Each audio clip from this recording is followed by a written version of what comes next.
Adam here with Brooksaw Antiques. Today we have this 1965 Olympia SF vintage ultra portable typewriter. I'm going to show you how to use the functions and make sure they all work. Made in Western Germany, one of the top ultra portables of all time.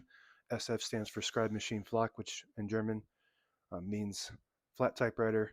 And this was also branded as the Traveler, but this one doesn't have a badge, so I'm just going to call it an SF. And this one has unique fonts, so stick around to see that when I get to the print section.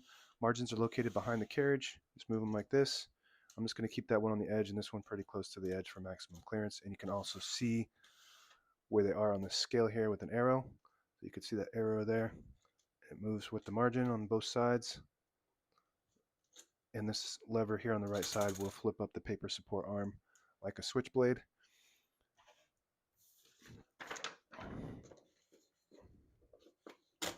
This is the paper bale that sits on top. It's got two adjustable rollers and a scale, holds the page down nice and tight.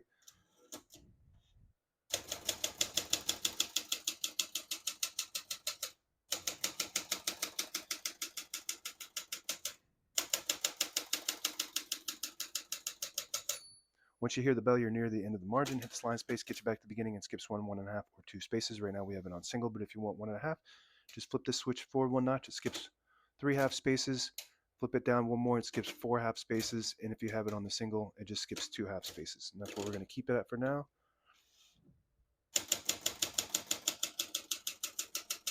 As you can see, all the keys type nice and none of them skip or stick. I'll type a sentence in red on the next line and switch from black to red. There's a switch on the right side. Flip that down to the red indicator. It prints the bottom portion of the ribbon, which is red.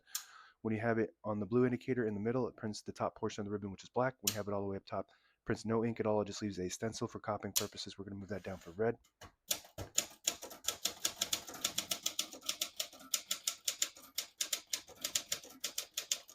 Beautiful. It's got a super unique touch to it that you can't get that with any other typewriter. It's super cushioned. Even with the other Olympias, it's a much different mechanism. Olympia made these completely different than their other portables. It's actually a really nice machine. And let's take a look at that print. We have cursive script number 69, beautiful 11 characters per inch. And this is a little bit different than your typical script, which is more flowy and tall. This is more of like a handwriting. It's a little bit sloppier looking than your typical script typewriter font. And I think that's unique. I don't know if it's completely unique to Olympia, but it looks like the logo on the back side here. It looks like that font there. Pretty close to that font. So that's pretty cool. Very popular. I like it better than the original script because it looks more like handwriting and it's more compact. It's less tall and flowy. To pull the page out easy, there's a switch on the right side here. You just want to flip that all the way up. It unlocks the rollers underneath the platen line when you pull the page out easy or load thicker paper like carbon copy or cardstock. Also allows you to straighten the page if you load it crooked. Make sure you flip that back before you feed another page or else it won't feed correctly. We're going to flip this down for now and put the color back in the middle for black. Shift on each side, a shift lock on the left. To clear that, just hit the shift button again. MR stands for margin release. When you get to the end of the margin, there's a mechanism that blocks you from printing. Hit that MR button, does allow you to get past that block all the way to the end. Backspace on the right side, very smooth. Excellent machine. Beautiful orange, reddish. I would just say it's orange, I guess. I don't know if I've ever seen one in this color. I think that might be specific to the cursive font machines maybe, but I could be wrong. What else do we have here? All right, let's open the hood. Just hooks into these two bushings, all metal top. These trimmings are plastic, but that's metal. So it's mostly metal besides the trimmings and the knobs and the keys.